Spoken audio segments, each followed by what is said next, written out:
வணக்கம். தலைப்புச் செய்திகள்.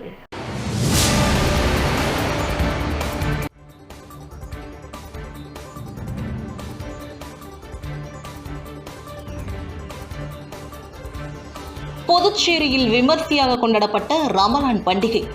இஸ்லாமியர்களுக்கு வாழ்த்து தெரிவித்த முதல்வர், ஆளுநர் உட்பட பல்வேறு முக்கிய பிரமுகர்கள்.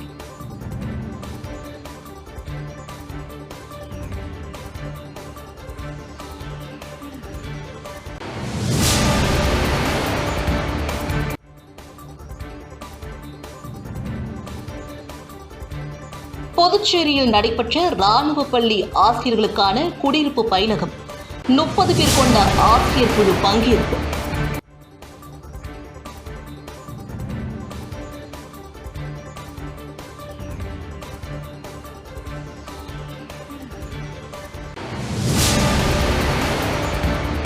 இனி விரிவான செய்திகள். புதுச்சேரியில் ராணுவ பள்ளி ஆசிரியர்களுக்கான குடியிருப்பு பயிலரங்கம் நடைபெற்றது. புதுச்சேரியில் உள்ள ஸ்ரீ அரவிந்தோ சொசைட்டி நடத்தும் 5 நாள் குடியிருப்பு பயிற்சி பயிலரங்கத்தில் ராணுவ பொது பள்ளியை சார்ந்த 24 ஆசிரியர்கள், புதுச்சேரி அரசு பள்ளி மற்றும் சத்யா சிறப்பு பள்ளியை சார்ந்த 6 ஆசிரியர்கள் என 30 பேர் கொண்ட ஆசிரியர் குழு பங்கேற்றுள்ளது. பயிலரங்கின் முதல் நாள் பங்கேற்பாளர்களின் உடல் ஆரோக்கியம், உணர்ச்சி சமநிலை, மன மாற்றம், ஆன்மீக தெளிவு ஆகியவற்றை மேம்படுத்துவதற்காக 1 மணி நேர யோகாசனத்தோடு பட்டறை தொடங்கியது. Seema international school of transformational yoga மற்றும் யோகா அலைன்ஸ் இன்டர்நேஷனலின் நிறுவனர் மற்றும் தலைவருமான சுவாமி வித்யானந்த் ஆசிரியர்களுக்கு காலை நேர யோகா வகுப்புகளை நடத்துகிறார். நேஷனல் ஸ்கூல் ஆஃப் டிராமாவின் முன்னாள் மாணவரும் திருவண்ணாமலை ரெட் எலிஃபண்ட் தியேட்டர் நிறுவனத்தின் பொறுப்பாளருமான திரு சந்திரமோகன் அவர்கள் பயிற்சி அமர்வுகளை மேற்கொண்டார். நாடகத்தின் மூலம் கல்வியை எவ்வாறு பயிற்றுவிக்கலாம் என்பதில் அவர் நிபுணத்துவம் பெற்றார். அவரது வகுப்பின் மூலம் கற்றலை எளிதாகவும் உற்சாகமாகவும் மாற்றுவதில் நாடக கலையை எவ்வாறு பயன்படுத்துவது என்பதை குறித்து ஆசிரியர்களுக்கு கற்பிக்கப்பட்டது. அதன் பிறகு மதிய வகுப்புகள் மற்றொரு கலை வடிவமான ஒலி பொலிவுடன் துவங்கியது. ஒலி பொழிவு என்பது இசையின் மூலம் நல்வாழ்வை மேம்படுத்தும் ஒரு நுட்பமாகும். இது தேர்ந்தெடுக்கப்பட்ட ஒலி அதிர்வுகளின் அனுபவமாகும். மியூசிக் ஹீலர் மற்றும் தெரபிஸ்ட் சுகந்தாஸ் ஸ்படி கிண்ணங்களை ஒலி பொழிவிற்கு பயன்படுத்தினார். இது உற்சக்கரங்களை உற்சாகப்படுத்தவும் மனம், உடல் மற்றும் ஆன்மாவை இணைக்கும் பாலமாக இருந்தது. இத்துடன் முதல் நாள் பயிலரங்கம் இனிதே நிறைவடைந்தது.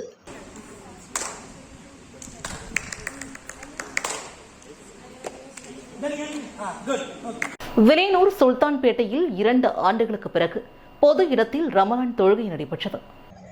இஸ்லாமியர்களின் முக்கிய பண்டிகைகளில் ஒன்றான ரமலான் பண்டிகை விலையூர் சுல்தான்பேட்டை பகுதியில் வழக்கமான உற்சாகத்தோடு கொண்டாடப்பட்டது. கொரோனா காரணமாக கடந்த 2 வருடங்களாக தங்களது வீடுகளில் தொழுகை நடத்தி வந்த இஸ்லாமியர்கள் இந்த ஆண்டு ரமலான் பண்டிகையொட்டி சுல்தான்பேட்டையில் உள்ள முகமதியா பள்ளி வாசலில் காலை 7 மணி முதல் சிறப்பு தொழுகையில் ஈடுபட்டனர். அதனைத் தொடர்ந்து சிறுவர்கள் முதல் பெரியவர்கள் வரை ஒருவருக்கொருவர் கட்டி தழுவி வாழ்த்துக்களை தெரிவித்துக் கொண்டனர். மேலும் ரமலான் நோன்பு மற்றும் விரதம் உள்ளிட்டவை லட்சிய மற்றும் ரமலான் நோன்பு இருப்பதினால் ஏற்படும் நன்மைகள், ரமலானின் பெருமைகள் பற்றி புதுச்சேரி அரசு காஜியார் மௌவி அலாவிதழ் அலால் ஜவாவுதீன் மன்பை அவர்கள் தெரிவித்திருந்தார். மேலும் இந்நிகழ்ச்சியில் காங்கிரஸ் சிறுபான்மை பிரிவு தலைவர் முகமது ஆசன் மற்றும் முகமது யூனிஸ், ஷாஜகான், பஷீர் என பல்வேறு முக்கிய பிரமுகர்களும் கலந்து கொண்டனர். ரமலான் பண்டிகையை கொண்டாடும் இஸ்லாமியர்களுக்கு புதுச்சேரி ஆளுநர் தமிழிசை சவுந்தரராஜன், முதல்வர் ரங்கசாமி உள்ளிட்ட அனைத்து கட்சி தலைவர்களும் வாழ்த்துக்களை தெரிவித்துள்ளனர். உலக மக்கள் அமைதிக்காகவும் உலக மக்கள் எல்லோரும் சந்தோஷமாக நலமாக வாழ்வதற்காகவும் அல்லாஹ் தாலாவிடத்திலே நாங்கள் மன்றாடி கேட்டிருக்கின்றோம். அல்லாஹ் தாலா இந்த ரமலான் நோன்பின் பொருட்டால் எல்லாருடைய பாவங்களையும் மன்னித்து எல்லா மக்களுக்கும் பாதுகாப்பையும் அமைதியையும் தர வேண்டும். அதே போல் இந்த நோன்பின் பொருட்டால் எல்லா மக்களுடைய பாவங்களையும் மன்னித்து அவர்கள் மீது அல்லாஹ் பெரும் கிருபையும் ரஹ்மத்தையும் வழங்க வேண்டும் என்று பிரார்த்திக்கிறோம். நாங்கள் 30 நாள் நோன்பு வச்சோம். 30 நாள் நோன்பு முடிஞ்சு இந்த ரமலான் மாதத்தில் பிறந்தநாள் கொண்டாடுறோம். எங்களுக்கு ரொம்ப சந்தோஷமாக இருக்குது. எல்லாத்துக்குமே பெருநாள் வாழ்த்துக்கள்.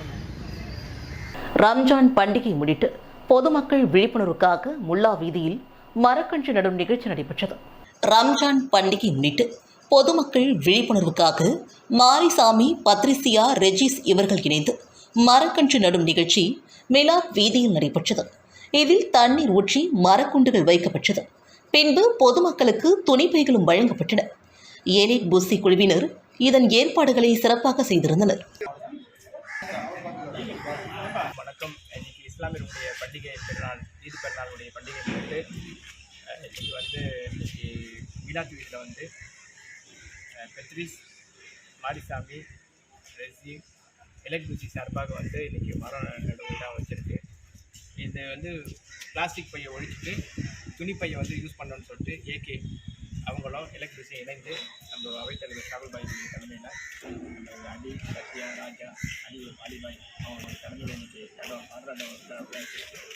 இந்த நல்ல நாளில் இந்த விழா வச்சுருக்காங்க. அதுக்காக தான் இந்த ஃபங்க்ஷன். ஓதியம்பட்டு ஓம் ஸ்ரீ சர்க்குரு மகான் வண்ணார பரதீஸ்வரி சுவாமிகள் ஜீவஸ்பமாதி சித்தர் பீடத்தில் 230ஆம் ஆண்டு மகா குருபூஜை பெருவிழா நடைபெற்றது. புதுச்சேரி இந்து சமய நிறுவனங்களின் ஆளுகைக்கு உட்பட்டு ஓம் ஸ்ரீ சர்க்குரு மகான் வண்ணார பரதீஸ்வர சுவாமிகள் ஜீவஸ்பமாதி சித்தர் பீடத்தில் 230ஆம் ஆண்டு மகா குருபூஜை மிக சிறப்பாக நடைபெற்றது. முன்னதாக காலை கணபதி ஹோமம், 108 சங்கபிஷேகம் நடைபெற்றது. அதனைத் தொடர்ந்து அருட்பெருஞ்சோதி, அகவிழ் பாராயணம், சமரச சுத்த சன்மார்க்க சத்திய ஆன்ம வழிபாட்டு சபை திருவாசக திருமுறைகள். அதனைத் தொடர்ந்து சங்கராபரணி ஆற்றங்கரையில் அமைந்துள்ள ஸ்ரீ காசி விஸ்வநாதர் ஆலயத்தில் உள்ள பக்தர்கள் பால்குடம் மற்றும் புனித நீர் கொண்டு வந்து மாலை செலுத்தல் நிகழ்ச்சியும், அதனைத் தொடர்ந்து அபிஷேகம் மற்றும் ஆராதனை வழிபாடு, சொற்பொழிவுகள் மற்றும் திரைவிளக்கு பூஜையும் நடைபெற்றது. இந்நிகழ்ச்சியில் சிறப்பு விருந்தினர்களாக உள்துறை அமைச்சர் நமச்சிவாயம், சட்டப்பேரவை எதிர்க்கட்சித் தலைவர் சிவா, துணை சபாநாயகர் ராஜவேலு ஆகியோர் கலந்து கொண்டு சுவாமி தரிசனம் செய்தனர். மேலும் ஆலயத்தில் அவர்களுக்கு முதல் மரியாதை செய்யப்பட்டு கௌரவிக்கப்பட்டனர். மேலும் முக்கிய பிரமுகர்கள் புதுவை மாநில திமுக அணி அமைப்பாளர் மூர்த்தி, திருவோணை தொகுதியின் திமுக பிரமுகர் காந்தி, ஏம்பலம் தொகுதியின் சோமநாதன் உட்பட பல முக்கிய பிரமுகர்களும் கலந்து கொண்டனர். மேலும் குருபூஜை விழாவினை முன்னிட்டு ஏராளமான பொதுமக்கள் கலந்து கொண்டு சுவாமி தரிசனம் செய்தனர். இந்நிகழ்ச்சியில் கலந்து கொண்ட அனைவருக்கும் அறுசுவை உணவு வழங்கப்பட்டது. இந்நிகழ்ச்சிக்கான ஏற்பாட்டினை நிர்வாக குழுவினர்கள், விழா குழுவினர் மற்றும் ஓதியம்பட்டு ஊர் பொதுமக்கள் சிறப்பாக செய்திருந்தனர்.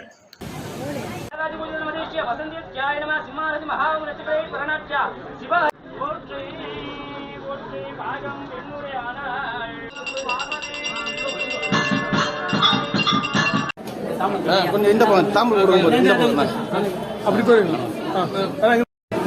ஆனால் இங்கே பாருங்க, இந்த பக்கம் பாருங்க. புதுச்சேரியில் பிரெஞ்சு நாட்டின் பழமையான பெத்தாங் போட்டியின் துவக்கம். 3 நாட்கள் நடைபெறும் போட்டியில் வெற்றி பெற்றவர்களுக்கு சட்டமன்ற உறுப்பினர் பாஸ்கர் மற்றும் முன்னாள் சட்டமன்ற உறுப்பினர் அசோக் ஆனந்த் அவர்கள் பரிசுகளை வழங்கி பாராட்டினர். சுமார் 1907ஆம் ஆண்டு பிரெஞ்சு நாட்டை சார்ந்த ஜுலேஸ் லெனோர் என்போரால் உருவாக்கப்பட்ட விளையாட்டுதான் பெத்தாங். பழங்காலத்தில் மரப்பந்துகளை வைத்து கிரேக்கர்கள் விளையாடிய ஒரு விளையாட்டுதான் பெத்தாங்குக்கு முன்னோடி என்று சொல்லலாம்.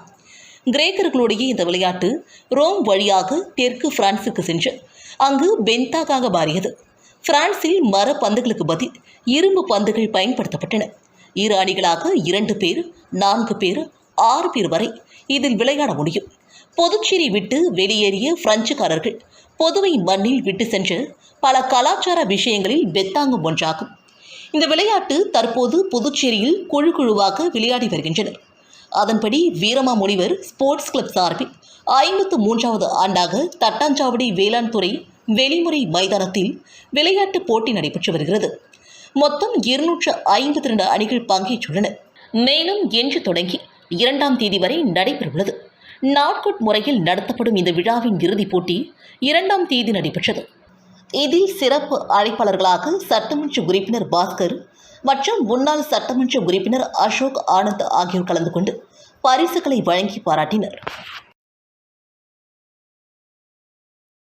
புனித ரமலான் மாதத்தை முன்னிட்டு லைலத்துல் இரவு பெரிய பள்ளி வாசலில் ஏழை எளிய மக்களுக்கு இலவச வேட்டி சேலைகள், மளிகை பொருட்கள், அரிசி போன்றவற்றை உப்பளம் தொகுதியின் திமுக சட்டமன்ற உறுப்பினர் அனிபால் கெனடி அவர்கள் வழங்கினார்.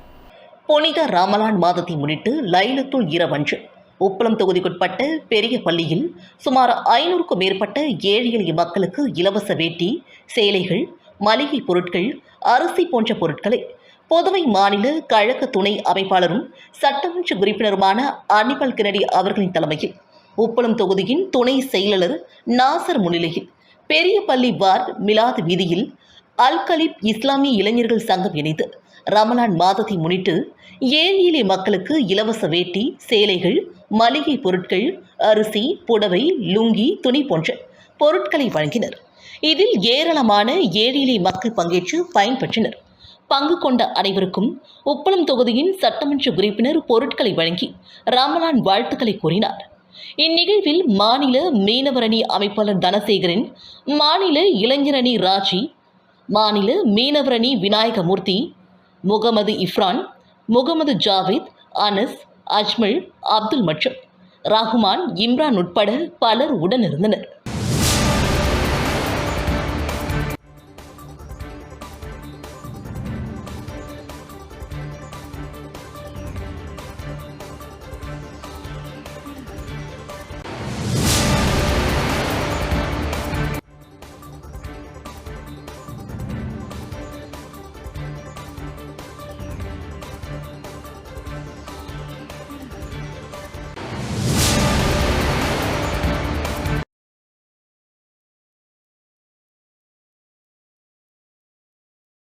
மே தினத்தை முன்னிட்டு சாரோன் சொசைட்டி ஆஃப் பாண்டிச்சேரி சார்பில் ஏழை எளிய மக்களுக்கு நலத்திட்ட உதவிகள் வழங்கப்பட்டன. ஆண்டுதோறும் மே 1ஆம் தேதி தொழிலாளர் தினமாக கொண்டாடப்பட்டு வருகிறது. இதனை கருத்தில் கொண்டு மிகவும் வறுமையில் வாழும் ஏழை எளிய மக்கள் 50க்கும் மேற்பட்ட குடும்பத்திற்கு அரிசி, பருப்பு உட்பட ஒரு மாதத்திற்கு தேவையான மளிகை பொருட்களை சாரோன் சொசைட்டி ஆஃப் பாண்டிச்சேரி சார்பில் அதன் நிறுவன தலைவர் மோகன் தலைமையில் வழங்கப்பட்டது. கோர்க்காடு VIP நகரில் உள்ள புஷ்பகாந்தி முதியோர் அரவணைப்பு இல்லத்தில் நடைபெற்ற நிகழ்ச்சியில் சமூக சேவகர், மண்ணுக்கும் மக்களுக்கும் சேவை அமைப்பின் தலைவர் மகேந்திரன் மற்றும் சாரோன் சொசைட்டி ஆஃப் பாண்டிச்சேரி நிர்வாகிகள், தன்னார்வ தொண்டர்கள் பலர் உடனிருந்தனர்.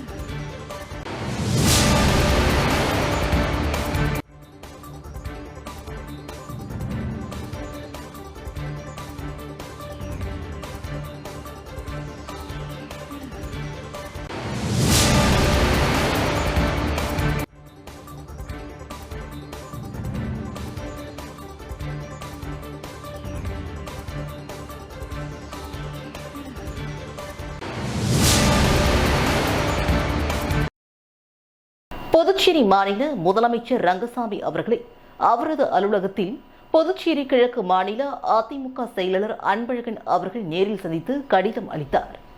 அந்த கடிதத்தில் கூறியிருப்பதாவது: மக்களால் நான், மக்களுக்காகவே நான் என தனது இறுதி மூச்சு உள்ளவரை ஒட்டுமொத்த தமிழ் சமுதாய மக்களின் நலனுக்காக வாழ்ந்து மறைந்தும் மறையாமல் மக்கள் மனதில் நீங்கா இடமும் கழகத்தினர் மனதில் குலதெய்வமாக வீற்றிருப்பவர் புரட்சி தலைவி அம்மா என்றும் 16 ஆண்டுகளுக்கு மேலாக தமிழக முதலமைச்சராக இருந்த ஒவ்வொரு காலகட்டத்திலும் புதுச்சேரி உள்ளிட்ட தமிழர்களின் உரிமைக்காக உறுதியாக குரல் கொடுத்தவர் என்றும் நாடு முழுவதும் 50% இருந்த இடஒதுக்கீட்டினை மக்கள் நலன் கருதி 69% உயர்த்தி சமூக நீதியை நிலைநாட்டிய ஒப்பற்ற தலைவி என்றும் குறிப்பிட்டுள்ளார். அம்மா அவர்களுக்கு பெருமை சேர்க்கின்ற விதத்தில் தமிழகத்தில் புரட்சி தலைவி அம்மா அவர்களின் பிறந்தநாள் விழாவை அரசு விழாவாக கொண்டாடுவார்கள் என்றும், எனவே புதுச்சேரி அரசு அதிக அக்கறை கொண்ட புரட்சி தலைவி அம்மா அவர்களின் பிறந்தநாளான பிப்ரவரி 24ஆம் தேதி அரசு விழாவாக கொண்டாட தாங்கள் உரிய நடவடிக்கை எடுக்க வேண்டும் என்றும் புதுச்சேரி மாநில அதிமுக சார்பில் அன்போடு கேட்டுக்கொள்வதாகவும் அதிமுக கழக தலைவர் அன்பழகன் கடிதத்தில் குறிப்பிட்டுள்ளார். ஆரியங்குப்பம் மணவெளியில் உள்ள திரௌபதி அம்மன் கோவிலில் தீமிதி திருவிழாவை முன்னிட்டு நடைபெற்ற சுவாமி வீதி உலாவில் முன்னாள் அரசு கொறடா அனந்தராமன் கலந்து கொண்டு சுவாமி தரிசனம் செய்தார். ஆரியங்குப்பம் தொகுதிக்குட்பட்ட மணவெளியில் அருள்மிகு ஸ்ரீ திரௌபதி அம்மன் கோவிலில் நடைபெறுகின்ற தீமிதி திருவிழாவை முன்னிட்டு சுவாமிக்கு சிறப்பு அலங்காரம் செய்யப்பட்டு வீதி உலா நடைபெற்றது. இந்நிகழ்ச்சிக்கு சிறப்பு அழைப்பாளராக முன்னாள் அரசு கொறடா அனந்தராமன் கலந்து கொண்டு விழாவினை சிறப்பித்தார். மேலும் இந்நிகழ்ச்சிக்கான ஏற்பாடுகளை முன்னாள் அறங்காவலர் குழு தலைவர் சுரேஷ்குமார், பொருளாளர் பரமகுரு மற்றும் சுரேஷ், கஜேந்திரன், பரமானந்தம், குமரவேல் உட்பட பலர் சிறப்பாக செய்திருந்தனர். மேலும் திரளான பொதுமக்கள் கலந்து கொண்டு சுவாமி தரிசனம் செய்தனர்.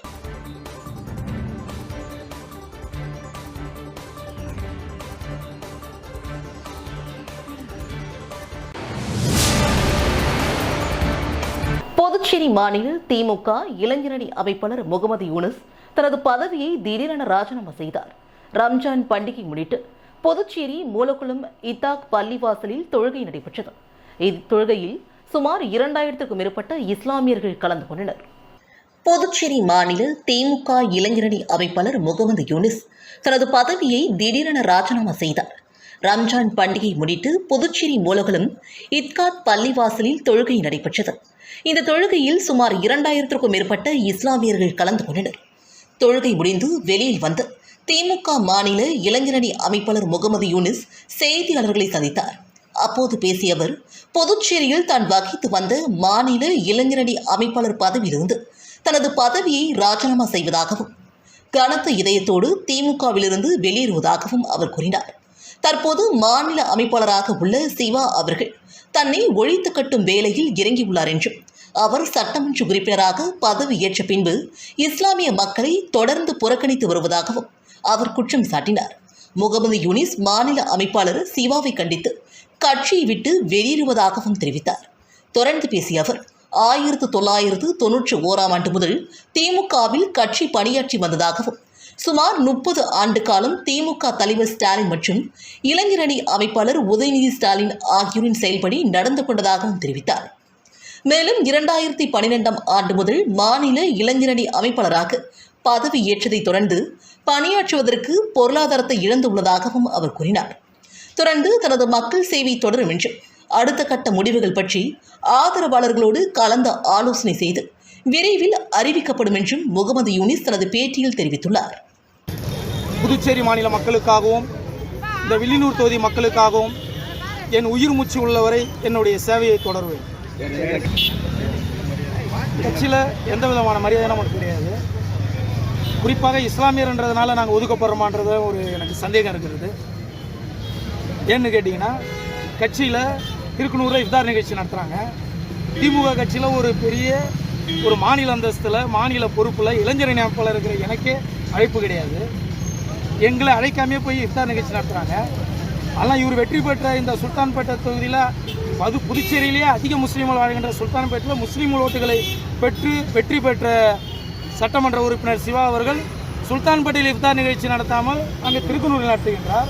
எங்கள் இஸ்லாமியர் ஒருவரை கூட அழைக்கவில்லை. இனியும் நாங்கள் அசிங்கப்படவோ கேவலப்படவோ எங்களுடைய தன்மானத்தையோ சுயமரியாதை இழக்க விரும்பவில்லை. வெளியூர் மேற்கு வீதி அருள்மிகு ஸ்ரீ முத்தாலவாழி மாரியம்மன் ஆலயத்தில் கொடியேற்று விழா விமர்சையாக நடைபெற்றது.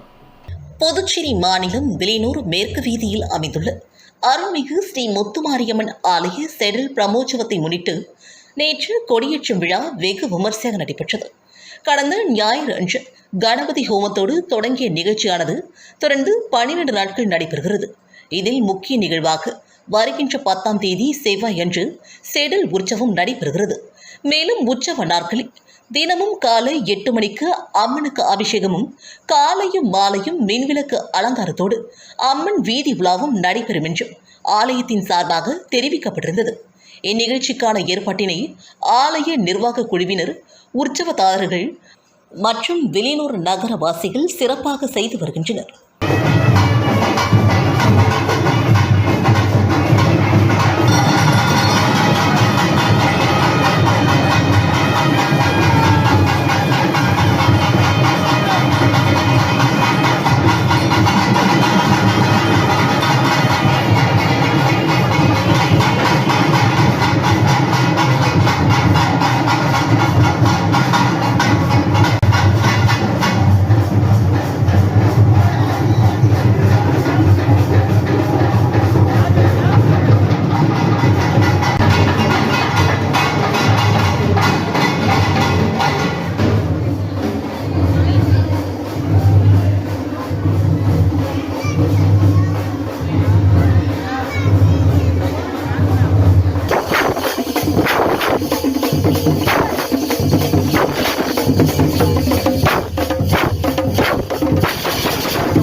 இன்றைய முக்கிய செய்திகள்.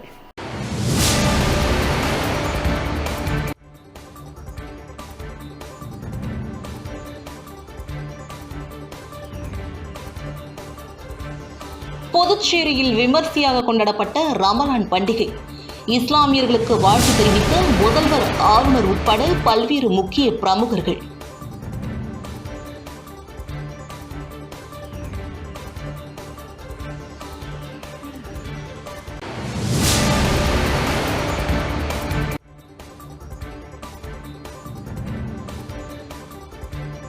புதுச்சேரியில் நடைபெற்ற ராணுவ பள்ளி ஆசிரியர்களுக்கான குடியிருப்பு பயிலகம். 30 பேர் கொண்ட ஆசிரியர் குழு பங்கேற்பு.